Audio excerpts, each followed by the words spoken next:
Good morning. आज हम बात करेंगे व्यवस्था सिद्धांत के बारे में, यानी कि सिस्टम थ्योरी के बारे में। राजनीति विज्ञान में सिस्टम थ्योरी सर्वप्रथम डेविड ईस्टन ने दी थी। इन्होंने अपनी पुस्तक द पॉलिटिकल सिस्टम के अंदर व्यवस्था सिद्धांत के बारे में बात की थी, लेकिन जो इसका इन्होंने चित्र बनाया था वो इनकी पुस्तक थी framework for political system analysis, यानी कि 1966 में इन्होंने इसका एक प्रारूप बनाया था।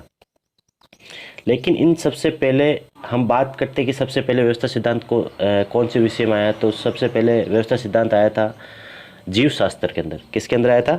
जीव शास्त्र के अंदर। इसको लाने का श्रेय जाता है बर्टन लेफी को। इनके अलावा समाजशास्त्र है, अंतर्राष्ट्रीय राजनीति है, लोक प्रशासन है, इनके अंदर भी व्यवस्था सिद्धांत को अपनाया जाता है। तो समाजशास्त्र में व्यवस्था सिद्धांत कौन लेके आता है? टॉलकट पार्सन्स। अंतर्राष्ट्रीय राजनीति में केपलान, लोक प्रशासन में चेस्टर बेनार्ड। हम अब बात करते हैं कि व्यवस्था सिद्धांत डेविड ईस्टन लेके आते हैं। तो इनके बारे में सबसे पहले बात करने से पहले हम एक मानचित्र के माध्यम से इसको समझ लेते हैं। ये व्यवस्था सिद्धांत का मानचित्र है कि इसके माध्यम से हम अच्छे से समझ सकते हैं कि व्यवस्था सिद्धांत है क्या।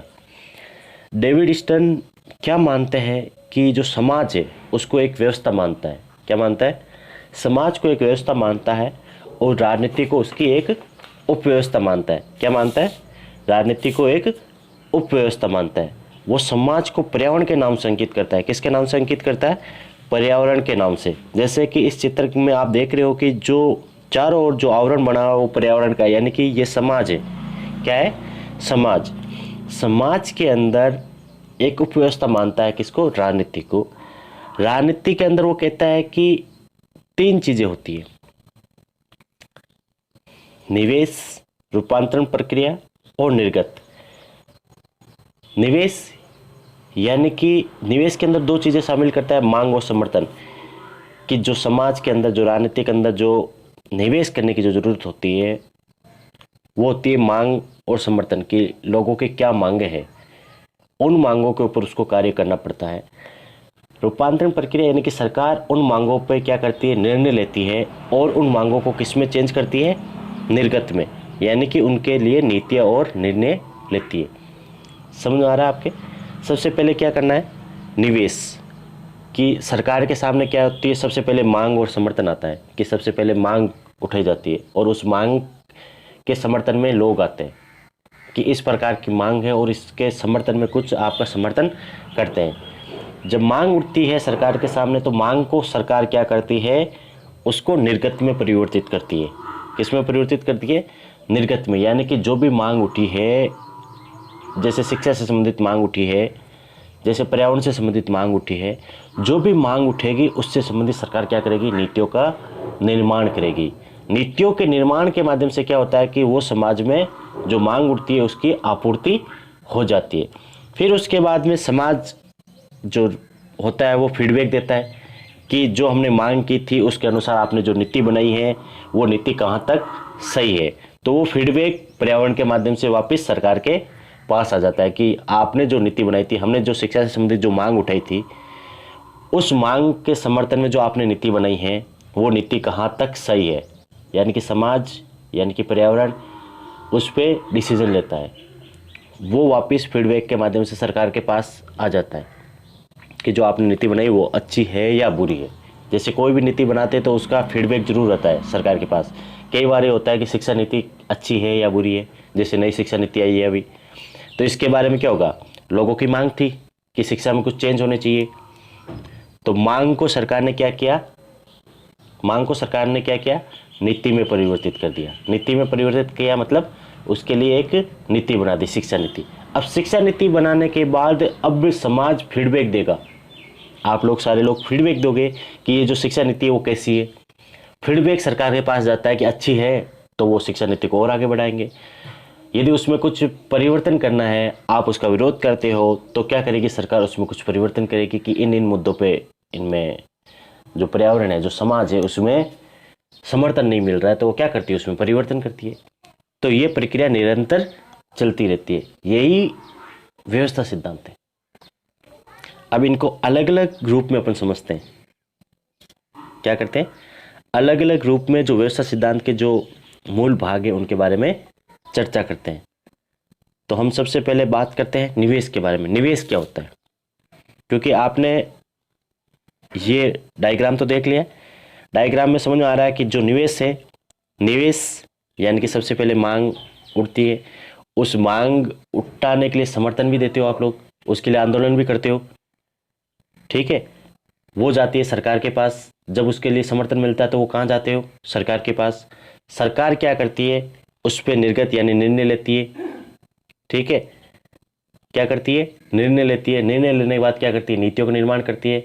वो नीतियाँ कहाँ आती है, पर्यावरण के अंदर आती है, और पर्यावरण के माध्यम से वो अच्छी है या बुरी है ऐसा फीडबैक मिलता है। फीडबैक से वो क्या करती है, वापस सरकार के पास आता है कि उसमें परिवर्तन करना है या सही है। यदि समर्थन अच्छा मिल रहा है, ठीक है, जो आपने निर्णय लिया है उसको अच्छा समर्थन मिल रहा है, अच्छा सपोर्ट मिल रहा है, तो वो चलती रहती है। यदि उसमें कुछ परिवर्तन करना है, यदि विरोध हो रहा है, तो सरकार परिवर्तन कर देती है। ये प्रक्रिया निरंतर चलती रहती है। यही व्यवस्था सिद्धांत है। अब इनके अलग अलग जो पार्ट है उसके ऊपर बात करते हैं हम। सबसे पहले बात किस पे कर रहे हैं हम, निवेश के ऊपर। निवेश क्या है, सबसे पहले बात किस पे करनी है हमको, निवेश पे। निवेश यानी कि निवेश के अंदर दो पार्ट सम्मिलित करता है डेविड स्टर्न, मांग और समर्थन। कि पर्यावरण के अंदर जो मांग उठती है, कि सबसे पहले आपने जो मांग उठाई कि हमें नई शिक्षा चाहिए, नई मतलब शिक्षा में कुछ परिवर्तन करना है, जो नीतियाँ चल रही है शिक्षा संबंधित वो अच्छी नहीं है, या अच्छी है लेकिन पुरानी हो चुकी है, आज के समय के अनुसार नहीं है, उसमें कुछ परिवर्तन करना है। तो आप क्या करते हो, मांग उठाते हो। मांग उठाते हो तो सीधा सीधा है कि मांग उठाने से ये थोड़ी कि आपने सिर्फ मांग उठाई है, मांग के साथ साथ आप समर्थन भी देते हो कि हम इतने इस ग्रुप के लोग आपके साथ हैं, शिक्षा जगत के लोग साथ हैं, राजनीतिक जगत के लोग साथ हैं, कुछ पार्टियों के लोग साथ होते हैं, कि जैसे कि कई पार्टियां साथ में होती है, कई विपक्ष में होती है। तो आपको निवेश के अंदर दो बातें सम्मिलित करनी है, मांग और समर्थन। ये दोनों जब शामिल होती है, ये दोनों मांगे और जो समर्थन है ये सरकार के पास जाता है। कहाँ जाता है, सरकार के पास। सरकार मतलब रूपांतरण प्रक्रिया। रूपांतरण प्रक्रिया क्या करती है, उस पर डिसीजन लेती है। जब डिसीजन लेती है तो वो किस में परिवर्तित हो जाता है, निवेश निर्गत में। जो आपने मांग की थी, मतलब जो आपका निवेश था, वो रूपांतरण प्रक्रिया यानी सरकार के माध्यम से किस में चेंज होता है, निर्गत में चेंज होता है। निर्गत का मतलब है कि आप उसके लिए कुछ न कुछ निर्णय लेते हो और नीतियों का निर्माण कर देते हो। तो ये पूरी प्रोसेस चलती है। अब डेविड स्टर्न मांगों को भी चार भागों में बांटता है, चार प्रकार की मांग बताता है कि जो समाज के अंदर, जो राजनीतिक व्यवस्था के अंदर कौन कौन सी चार मांगे उठती है, तो वो मांगों को चार भागों में विभाजित करता है। एक तो वो कहता है कि वस्तु और सेवा से संबंधित मांग। देखो पहला पॉइंट देखो, मांगों को चार प्रकार बताता है। उसमें पहली कौन सी है, वस्तु और सेवाओं के आवंटन संबंधी मांग है। सबसे पहले जनता किसकी मांग करती है कि वस्तु और सेवाएं हमें मिलनी चाहिए, उनका आवंटन करो। कि आपको वस्तु की खाद्य सामग्री मिलनी चाहिए, आपको मार्केट में चीज़ें मिलनी चाहिए। जैसे मार्केट बंद है तो आप विरोध करते हो, तो मार्केट खुला होना चाहिए। तो आप सबसे पहले मांगे क्या मांग करते हो, वस्तु और सेवा से संबंधित मांगे करते हो। व्यवहार के नियमन संबंधित दूसरी जो मांग होती है वो क्या है, व्यवहार के नियमन संबंधी मांग। कि आप कंट्रोल करते हो कि जो समाज है उसमें एक व्यवहार होना चाहिए, एक कानून के अनुसार समाज का संचालन या राजनीति का संचालन होना चाहिए। तो आप व्यवहार के नियमन की बात करते हो। ये नहीं कि यहाँ निरंकुश तंत्र चलेगा या और कुछ चलेगा, क्योंकि आप मांग करते हो तो क्या करते हो, व्यवहार के नियमन की। कि जो पुलिस तंत्र है या कोई भी तंत्र है तो वो कानून के अनुसार ही कार्य करे, अपने अनुसार कार्य ना करे, ठीक है। सहभागिता संबंधी मांग, तीसरी जो मांग होती है वो क्या आती है, सहभागिता संबंधी। कि आप पार्टिसिपेट करना चाहते हो, आप भी चाहते हो कि मैं राजनीति में पार्टिसिपेट करूं। आप मांग करते हो कि सरपंच के चुनाव होने चाहिए, आप मांग करते हो कि छात्र संघ के चुनाव होने चाहिए। ये क्या है, सहभागिता संबंधी। कि हम भी इस सिस्टम में आना चाहते, हम भी सरकार में आना चाहते हैं।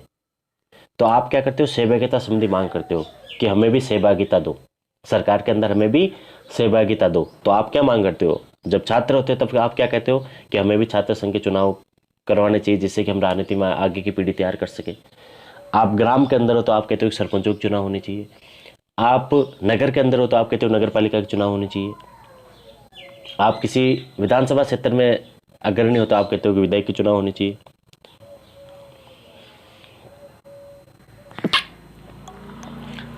और चौथी मांग जो होती है वो क्या है? संचार और सूचना संबंधी मांग, कि आप संचार सुचारू रूप से संचालित रखना चाहते हो और आप कहते हो कि हमें सूचना मिलती रहनी चाहिए कि सरकार क्या क्या कार्य कर रही है। अब जो ये चारों मांगे हैं इनके समर्थन भी होते हैं। मैंने कहा है ना कि हमेशा समर्थन मिलता है। कोई मांग से काम थोड़ी चलता है कि आपने पत्र प्रस्तुत कर दिया, आपने एक लेटर प्रस्तुत कर दिया कि हमें ये मांग है हमारी, लेकिन उसके सपोर्ट में लोग होंगे तभी तो उस पर डिसीजन होगा। तो इसके समर्थन कौन कौन करते हैं? एक तो होता है समर्थन भी 4 प्रकार के बताता है वो। पहला है भौतिक समर्थन। कैसा? भौतिक समर्थन, कि जो भी सरकार कार्य कर रही है आप सबसे पहले उसको भौतिक समर्थन करते हो। भौतिक मतलब कि आप उसे कर देते हो, पैसे देते हो, तभी तो वो डिसीजन ले पाएगी। कोई भी नीति बना रही है, जैसे कि आपने सड़क की मांग की है, सड़क की मांग की है कि जयपुर से जोधपुर तक अच्छी सड़क होनी चाहिए। मांग आप करते हो तो उसका समर्थन भी चाहिए। मतलब कि जयपुर से जोधपुर तक सड़क बनाने के लिए पैसों की भी आवश्यकता होगी। वो पैसा आएगा कहाँ से? सरकार के पास। आप क्या करते हो? भौतिक समर्थन देते हो सरकार को। भौतिक समर्थन यानी कि आप उससे कर वगैरह देते हो, कर देते हो, आप टैक्स देते हो। टैक्स के माध्यम से सरकार को भौतिक समर्थन मिलता है। वो जो आपने मांग की है उस मांग पे कार्य करने की उसके पास शक्ति आती है कर के माध्यम से। दूसरा है सहभागिता संबंधी समर्थन, कि आप सरकार को चुनने का कार्य भी करते हो। आप हमेशा ये मांग नहीं करते हो कि हमें प्रतिनिधि बनना है। आप भी प्रतिनिधि बनते हो, लेकिन आप प्रतिनिधियों के लिए वोट भी करते हो। आप खुद उसमें सहभागिता निभाते हो, मतदान करते हो। तीसरी कौन सा समर्थन होता है? व्यवहार के नियमन संबंधी समर्थन। आप व्यवहार के नियमन संबंधी मांग सरकार से करते हो तो आप खुद भी अपना व्यवहार नियमित करते हो। आप हेलमेट लगा के निकलते हो, कानून का पालन करते हो। ठीक है। चौथा समर्थन कौन सा है? संचार और सूचना संबंधी समर्थन। आप भी सरकार का समर्थन करते हो, आप भी सरकार तक सूचना पहुंचाते हो, आप भी संचार में सरकार का सहयोग करते हो। तो निवेश के अंदर दो चीजें शामिल करता है, मांग और समर्थन। मांग को भी 4 भागों में डिवाइड करता है और समर्थन को भी 4 भागों में डिवाइड करता है। जो आप मांग करते हो उसके लिए आप समर्थन भी करते हो। ठीक है। तो ये है निवेश। जो दूसरा पॉइंट है वो है रूपांतरण प्रक्रिया। रूपांतरण प्रक्रिया के बारे में मैंने बताया है कि रूपांतरण प्रक्रिया क्या है? सरकार है। क्या है? सरकार। सरकार के अंदर जो तीनों अंग है, विधायिका, कार्यपालिका और न्यायपालिका, इनके समक्ष आप हमेशा निवेश करते हो। सरकार के समक्ष आप क्या करते हो? निवेश करते हो। यानी कि निवेश के अंदर 2 भाग कौन कौन से हैं? मांग और समर्थन। आप मांग और समर्थन देते हो तो सरकार क्या करती है? उस निवेश को क्या करती है? निर्गत में परिवर्तित कर देती है। निर्गत मतलब निर्णय और नीतियों का निर्माण करती है। जो तीसरा जो पॉइंट है इसका, पर्यावरण। पर्यावरण के बारे में मैंने पहले कहा कि पर्यावरण क्या है? एक समाज का प्रतीक है जो फीडबैक देता है सरकार को। समाज क्या करता है? जो भी आपने निवेश किया है उसको निर्गत में बदला है। निवेश को निर्गत में बदलने के माध्यम, निवेश को निर्गत तक पहुंचाने के लिए जो आपने प्रक्रिया पूरी की है, उस प्रक्रिया में आपका जनता का कितना सपोर्ट है, समर्थन करती है या नहीं करती है, वो आप क्या है कि पर्यावरण ही आपको बताता है। कौन बताता है आपको? पर्यावरण ही इसके बारे में आपको बताता है।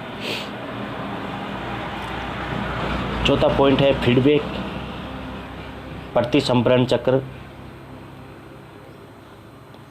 फीडबैक क्या करता है? ये पर्यावरण से जो भी मांगे उठती है वो सरकार तक पहुंचाता है, और सरकार जो भी डिसीजन लेती है, जो भी निर्णय और नीतियाँ का निर्माण करती है, वो जनता तक पहुंचाता है। तो ये जनता और सरकार के मध्य क्या करता है? एक कड़ी का कार्य करता है। क्या करता है? जो भी मांग और समर्थन आप देते हो वो सरकार तक पहुंचाता है, मतलब निवेश सरकार तक पहुंचाता है। फिर सरकार उस पर जो डिसीजन लेती है, यानी कि निर्गत जो भी निकालती है, वो आपके जनता तक पहुंचाता है। तो जनता और सरकार के मध्य जो कड़ी का कार्य है वो कौन करता है? फीडबैक करता है। निर्गत, जो भी सरकार नीतियाँ और निर्णय लेते हैं वो क्या कहलाते हैं? निर्गत कहलाते हैं। जो भी सरकार नीतियाँ और निर्णय लेते हैं वो क्या कहलाते हैं? निर्गत कहलाते हैं। नियामक तंत्र होता क्या है कि जो निवेश और निर्गत है, यदि निवेश ज़्यादा हो रहा है यानी मांग ज़्यादा हो रही है तो भी समाज में टूटने की संभावना होती है कि आप अपेक्षा से ज़्यादा मांग करते हो तो भी जो राजनीतिक व्यवस्था वो चरमरा जाती है कि सरकार के पास पैसा है नहीं और आप मांग और ज़्यादा करते हो। जैसे सरकार के पास सिर्फ 5 करोड़ है, आप 10 करोड़ की मांग कर रहे हो तो 10 करोड़ कहाँ से लेके आएंगे? तो इसको नियामक यानी कि इसको नियंत्रित करने वाली भी कुछ संस्थाएं होती है जो इन चीज़ों को नियंत्रित करती है। जो भी आप मांग करते हो वो पूरी नहीं करने की कोशिश करती है सरकार, लेकिन सरकार की यदि क्षमता ही नहीं है उसे पूरी करने की तो उसे नियंत्रित भी करना पड़ता है। तो जो नियंत्रित करने का कार्य करता है वो क्या कहलाता है? नियामक तंत्र कहलाता है। कौन कौन सी चीज़ें नियंत्रित करती है? एक तो राजनीतिक दल और दबाव समूह। कौन कौन से करते हैं? राजनीतिक दल और दबाव समूह। दूसरा संप्रेषण वाहिका, जो कम्युनिकेशन चैनल है आपके संचार माध्यम है वो। तीसरा संस्कृति, संस्कृति भी आपको नियंत्रित करती है। चौथा रूपांतरण प्रक्रिया। ये सारी चीज़ें क्या करती है?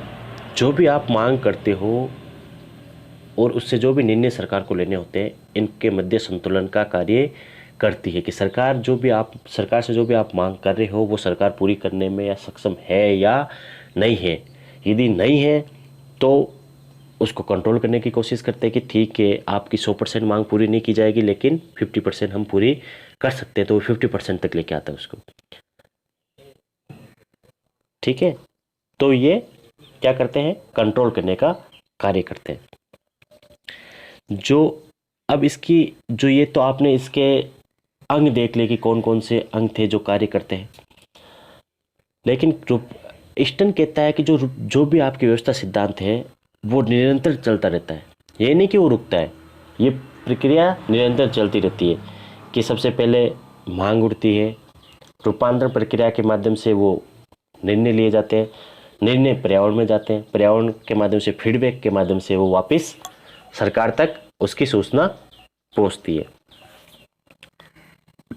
अब इसकी कुछ आलोचना भी है इस सिद्धांत की कि ये सिद्धांत मौलिक नहीं है, बहुत जटिल है, आम जनता इसको समझ नहीं सकती। ये जो भी हमने चर्चा की है ये ज़्यादातर सिस्टम कहाँ फॉलो होता है? विकसित देशों में फॉलो होता है। विकासशील देशों में इसको फॉलो करना इतना इजी नहीं है। ठीक है, तीसरी कमी बताते हैं कि इसमें कुछ कमी थी, तभी तो आमेड एंड पॉवेल ने संरचनात्मक प्रक्रियात्मक सिद्धांत लेकर आया। ठीक है, यह है अपना व्यवस्था सिद्धांत।